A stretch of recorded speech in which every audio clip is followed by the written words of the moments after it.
I would have loved to have taken some kind of exhaustive poll of Ohio State fans right after the Rose Bowl win over Washington about Urban Meyer's performance at Ohio State, and then the barometer of what it is now. It's obviously, in the eyes of the fan base, being diminished about what Ryan Day's accomplished on the recruiting path, and of course in going undefeated, and in some people's eyes being ripped off of a national championship game appearance. I think he's going to do just fine. The day was going to come eventually where Urban Meyer was going to leave, whether it was last year, next year, 5 years from now. Somebody had to follow him. And I think that it's hard to imagine a better transition from one coach to the next. And this coach is already stacking one top 5 class on top of another, just like his predecessor did. And there's no reason to think that they're not going to win at the same level. Are they going to win a national championship? I can't promise you that, because we know that is something that is just so far out there, and you got to get breaks and be great on top of everything else to win the national championship. But, man, I don't know how it could have gone any smoother. And I would say at this point it's looking like about a 9 or a 10 on a scale of 1 to 10. But that's just me being, here, I guess. I don't know what other people may think about it. Yeah, do we feel like Urban Meyer's shine has been tarnished by Ryan Day's success, or is it too early? Go ahead, Kevin. Oh, you son again. I think that you have a lot of built-in advantages coaching at Ohio State, just based on being the flagship school in a talent-producing state, strong administration support in terms of facilities and whatnot. I don't think that you're going to sit there and say, well, because Ryan is doing it, it cheapens anything that Urban was doing. I think that Ryan has been able to benefit off of a lot of things that Urban put into place. He's certainly benefiting having the office staff that he does with the Volts and the Pantonis and the Maratis of the world.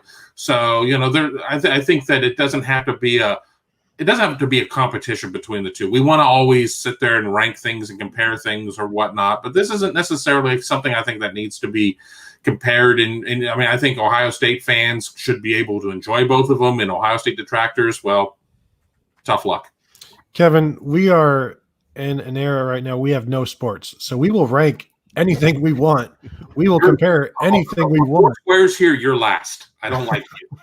But with the Urban Meyer, I saw White Knight mention that Urban Meyer is a product of being in the right place in the right time, and 4 times, I guess. Yeah, the luckiest man on the face of the earth. Congrats to him.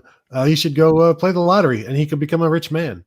But this is a guy who took over Ohio State, and there was some talent. 6-7 Ohio State, and immediately 12-0 that next season, and created, just as like each successive coach over the last few years, save for the 1 year of Luke Fickell, has taken Ohio State into the next level of football, into modern football. Earl Bruce from Woody Hayes, then John Cooper from Earl Bruce, then Jim Tressel from John Cooper, and then Urban Meyer, and Ryan Day has even taken it, I don't know, further, but just modernized it. There's less stress on the quarterback running and things of that nature, but Urban Meyer created this Lamborghini that Ohio State is now, and Ryan Day is able to drive it. He may be a really, really good driver, and we'll see. And then, the whole you're born on third base and you think you hit a triple. Ryan Day was maybe born on third base, but he watched how Urban Meyer put him there, and then he's going to want to continue to do the same thing.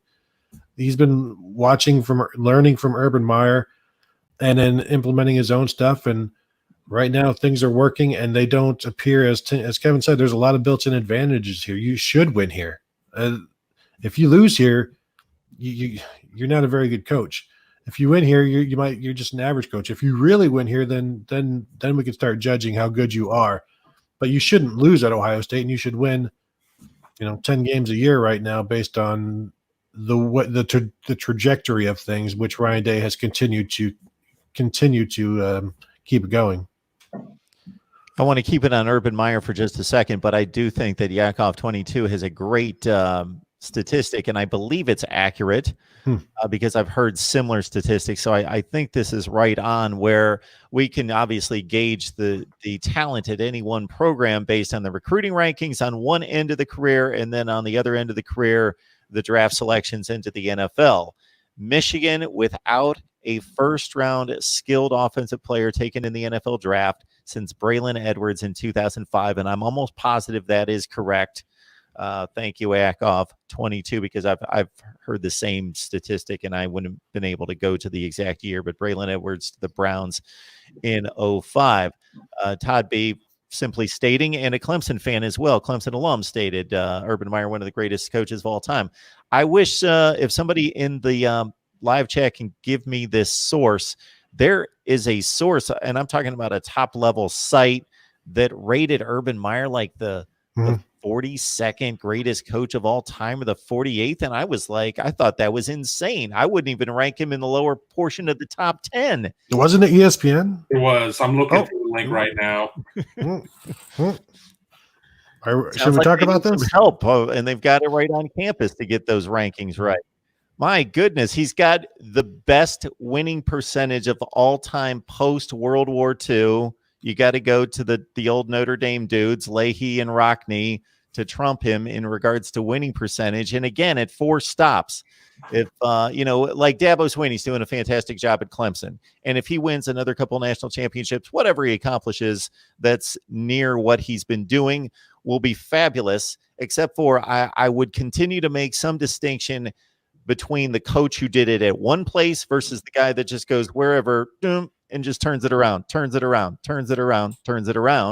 that's, of course, Urban Meyer. And I can't think of anybody else who's done it to that magnitude at multiple places. Well, Saban has X number of national championships, 5 or 6, whatever the number is. Meyer had 3.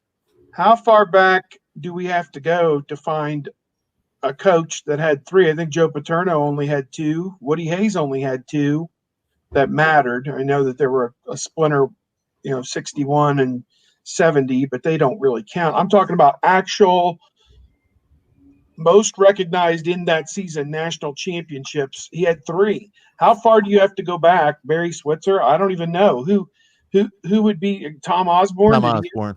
Yeah, he had 3. So now we've mentioned one other coach in the last 40 years, in addition to Saban, that did what he did. Did I miss a meeting? I don't know. I'm confused how you would discount the number of national championships the guy had in his career. I mean, there were years back in the 40s, 50s, and 60s where maybe 4 different teams could claim a national championship in a given year. But I think rational thinking people can look at the data and say, no, Alabama was the best team that year, and I think in a lot of cases people have kind of sorted through it. I mean, Bear Bryant won, however many he had. So, the whole thing is patently absurd. I'm also a bigger proponent of the winning percentage because national championships have been voted on. Then we had 2 teams that were randomly selected to a certain extent to go to a BCS championship game. Now we got this playoff selection committee where we could argue that so-and-so was left out. But when you just talk about going on the field and winning the games and doing it in the SEC and the Big Ten at the last 2 spots, just the flat out, you're winning the games. There's no evaluation that needs to be made of that. Yeah, we could dive into schedules, but again, you're doing it in the SEC and the Big Ten. I don't think we need to do a grind through the schedule year to year to win at that rate. I just think it's just phenomenal. Well, in this article, let's not forget that Urban Meyer is 46th and Lloyd Carr is 50th. So, that's just, and I'm going through the list, and of the 45 coaches ahead of him, I consider myself a pretty good student of the game. I haven't heard of like 10 of these coaches who are all Division III or whatnot, or were coaching Three Toes McGee back in the aughts or whatnot. It's a horse crap list. But it was done by a blue ribbon panel, so right. Blue ribbons, they're the best. All right, I guess I better move on from that, but I got myself into trouble there. I just, when I heard that, I just I expected to hear, oh, did you hear where Urban Meyer was ranked? It's awful. I thought, It's oh, it's seventh. gonna be like yeah, I thought it was gonna be like seventh, and I was gonna be like, yeah, he should be higher than that. He should be third or fourth. It shows you the, I don't know, the pettiness of a lot of the voters. Because that's the average. Some had him lower than that, Yeah, some would have sure. him in the top 10, some would have him down to 80. Like, how petty are you that that you vote Lloyd Carr ahead of Urban Meyer? Because mathematically it would seem that some would have, but because he didn't answer your question or he didn't like you. I mean, that's part of being the media. Well, Ralph Russo of the AP got dragged on Twitter because he did his current coaching list and he didn't have Ryan Day on it because he didn't put the criteria of, coaches with 1 year of experience need not apply. And he's been absolutely destroyed over there and has had to go back and kind of defend his list multiple times. So, again, not a big list guy myself.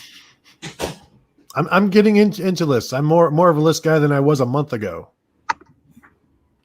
I've always been a big list guy. You can sucker me into any top 10, and people have advised me that instead of these kind of discussions, I should do nothing but spew out lists. Mhm. Top 10 this, top 5 this, and maybe, but I'd rather discuss with intelligent people.